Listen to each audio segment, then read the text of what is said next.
We're men. We're men in tights. Tight, tights. Robin Hood Men in Tights wasn't just a parody of the legendary outlaw. It was a razor-sharp Mel Brooks comedy that mocked Hollywood itself while stumbling through chaos behind the camera, from actors getting injured in slapstick gags to studio clashes over how far is too far. The set was a circus where tempers boiled and disasters struck. What audiences saw was polished parody, but what really happened was stranger than fiction.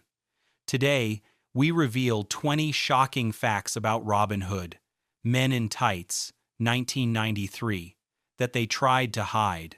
And wait until you hear the bonus fact, it's the wildest secret of all. Let's begin.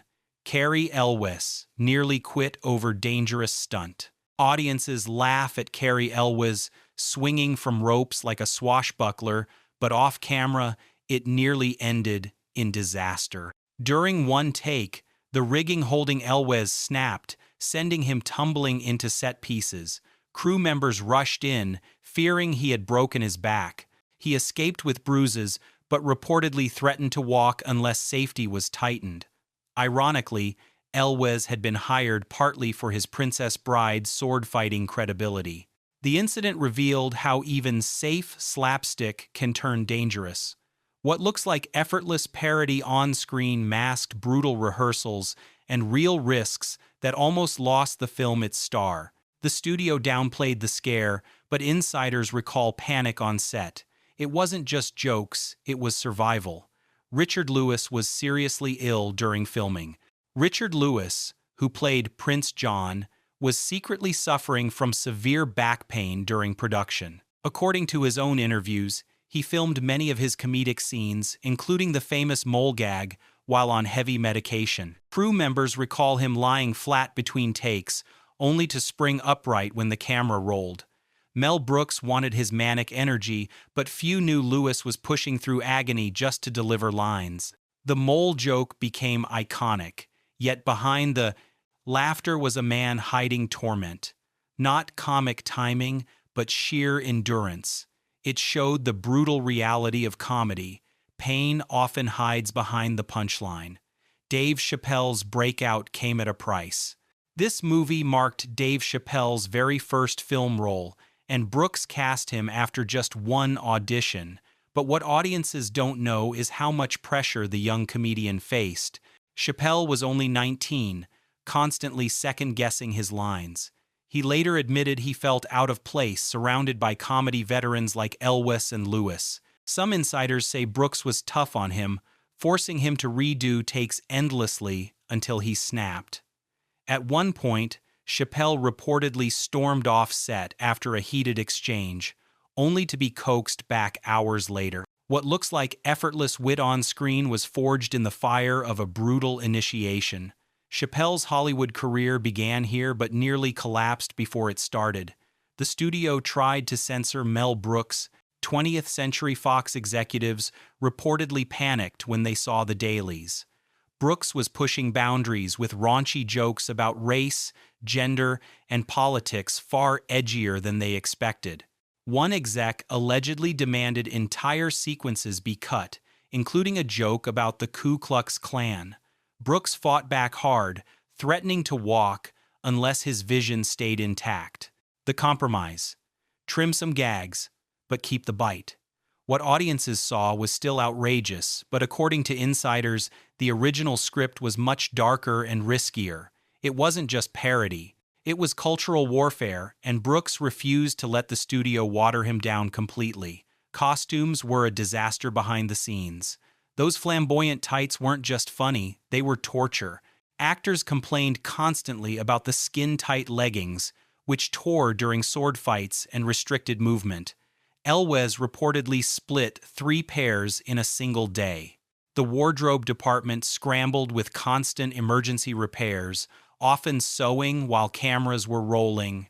Even worse, the hot California sun made the fabric unbearable, leading to heat exhaustion for background performers. What looks like glamorous parody was actually grueling discomfort. One extra joked, "The real villain wasn't Prince John, it was the tights." The costume gag got laughs on screen, but behind the scenes, it was a daily nightmare. Patrick Stewart's cameo almost didn't happen. Patrick Stewart's hilarious cameo as King Richard nearly fell apart at the last minute. Brooks had originally courted Sean Connery for the role, but Connery turned it down due to scheduling conflicts. Stewart, fresh from Star Trek: The Next Generation, was contacted only days before filming the scene. He agreed, but showed up jet-lagged from another shoot in London. According to crew accounts, Stewart nailed his lines in a single take, then immediately left for the airport. The polished royal entrance on screen hides the chaos of a last-second casting scramble. It wasn't regal elegance, it was pure improvisation to save the film's finale. Brooks later called Stewart's performance miraculous because it masked how close the film came to losing its king entirely. The Merry Men dance was a logistical nightmare. The big dance number where the Merry Men sing Men in Tights looks like joyous chaos. But behind the scenes, it was a nightmare of coordination. Choreographers struggled to wrangle dozens of extras in heavy costumes, many of whom had no dance training. Take after take was ruined by people forgetting steps, tripping, or knocking into set pieces. Cary Elwes later joked that he thought the scene would never, ever end. Mel Brooks reportedly grew so frustrated he threatened to cut the number entirely. Instead, he doubled rehearsal time, exhausting the cast. What looks like pure comic spontaneity was actually the result of sweat, bruises, and tempers pushed to the brink. Isaac Hayes was originally considered before Chappelle landed the role of Achu. Brooks reportedly considered Isaac Hayes, famous for Shaft, to play the part. The idea was to contrast Cary Elwes's prim Robin Hood with Hayes's booming authority, but negotiations collapsed when Hayes demanded too much screen time. Brooks pivoted to a younger, fresher choice, leading him to discover Chappelle. Insiders say the casting switch changed the entire tone of the film. Instead of parodying 1,970 seconds blaxploitation, the movie gained a sharp edge with Chappelle's youthful sarcasm. It wasn't the legend of Shaft, it was the birth of a future comedy star. Hayes's rejection ended up shaping Hollywood history in ways no one could have predicted. A horse nearly crushed Cary Elwes. In one of the jousting sequences, Cary Elwes's horse spooked and reared back unexpectedly.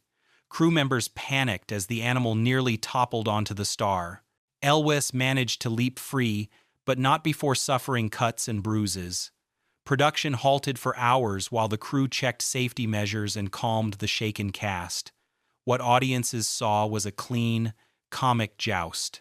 What really happened was an almost fatal accident.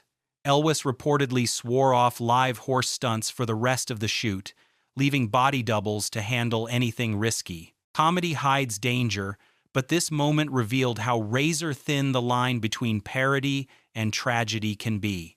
Mel Brooks slipped in a hidden self-reference. Around the halfway point of the movie, Robin Hood proclaims, "Unlike other Robin Hoods, I can speak with an English accent." It's a direct jab at Kevin Costner's Robin Hood, Prince of Thieves, 1991. But what audiences didn't realize was that Brooks had originally wanted to spoof his own work, specifically History of the World, Part 1. In an early draft, Robin was supposed to say, "At least I don't end my stories with a cliffhanger." Brooks cut it, fearing it was too self-indulgent. What survived was the Costner jab, which became one of the film's most quoted lines. Comedy wasn't just parody, it was Brooks rewriting his own cinematic legacy. Mel Brooks cast himself twice out of spite. Mel Brooks didn't just direct, he played both Rabbi Tuckman and the Don Giovanni-like mob boss. Why?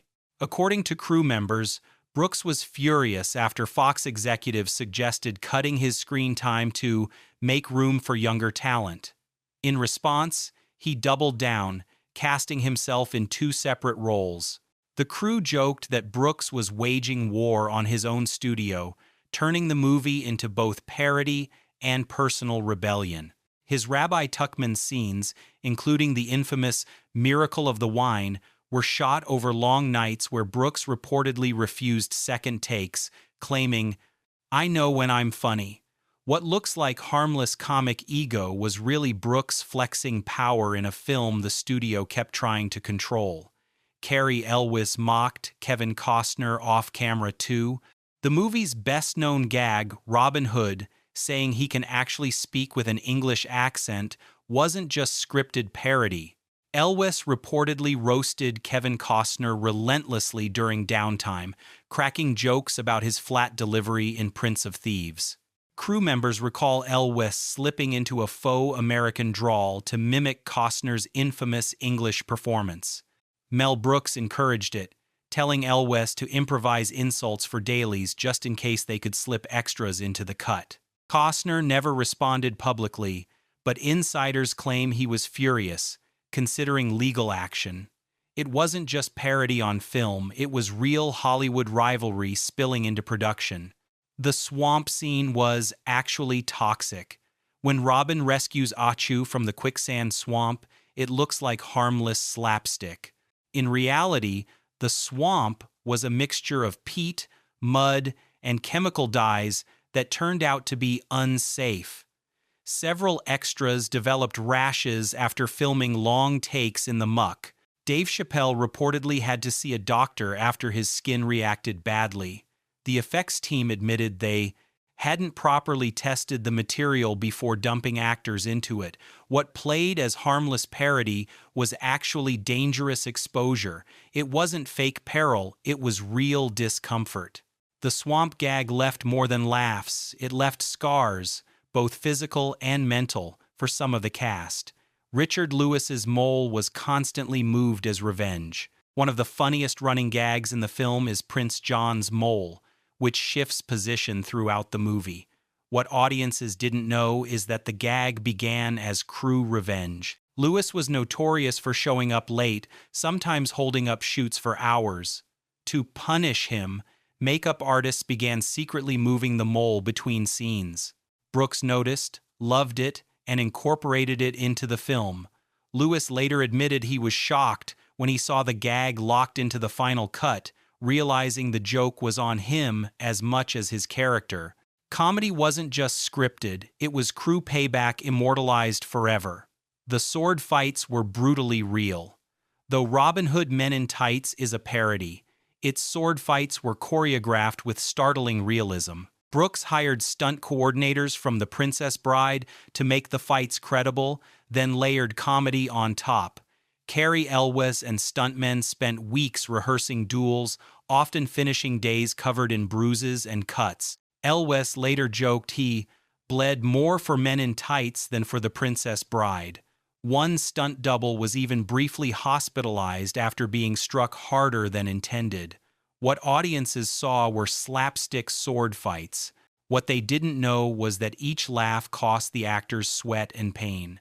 Comedy wasn't faked, it was fought for. Dave Chappelle nearly got cut from the final film. Even though Dave Chappelle's Achu is now remembered as one of the highlights, his role almost didn't survive editing. Executives at Fox felt his lines were too modern and might alienate audiences expecting a medieval parody. At one point, memos circulated suggesting entire scenes with Chappelle be removed. Brooks fought back, insisting the character's anachronistic humor was the whole point. He argued that Achu's voice brought fresh energy and grounded the parody in contemporary satire. Without him, the film risked feeling stale. Ultimately, Brooks won.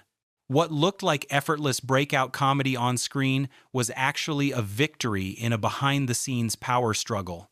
Chappelle stayed, and Hollywood history was quietly altered. Robin Hood's wig was a running joke on set. Cary Elwes wore a custom wig to match the flowing locks of a classic fairy tale hero. But off-camera, the wig was a constant source of amusement. Crew members nicknamed it the Ferret because it had a tendency to slip and move during sword fights. Elwes hated it, complaining that it itched terribly in the California heat.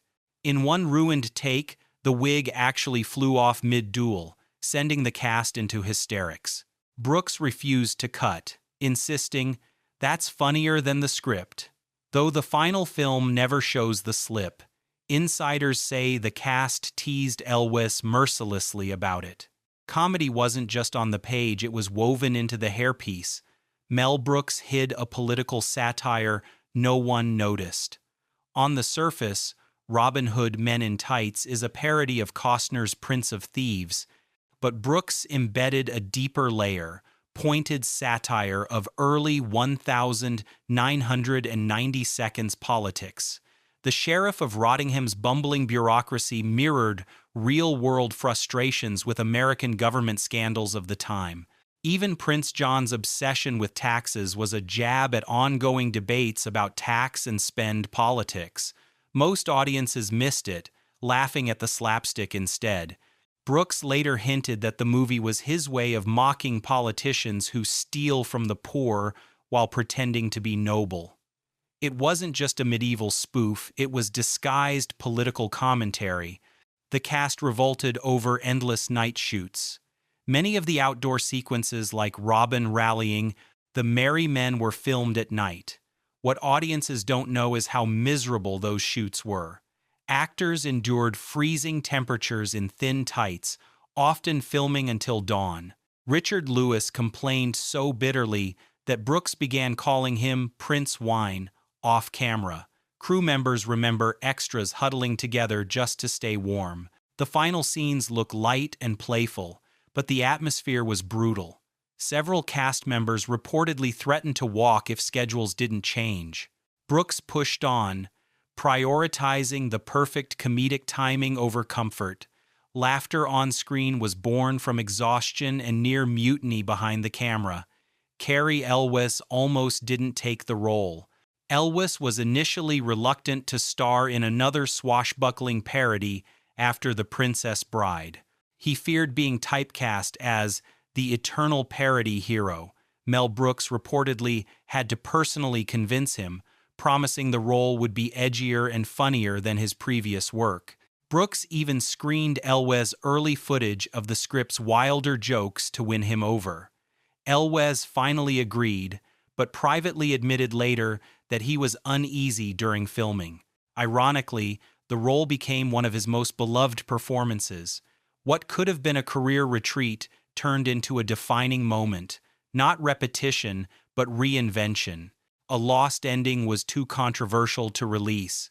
Few fans know that Robin Hood Men in Tights originally had a darker alternate ending. In it, Robin exposes Prince John to the villagers by revealing he's been secretly hoarding gold stolen from peasants.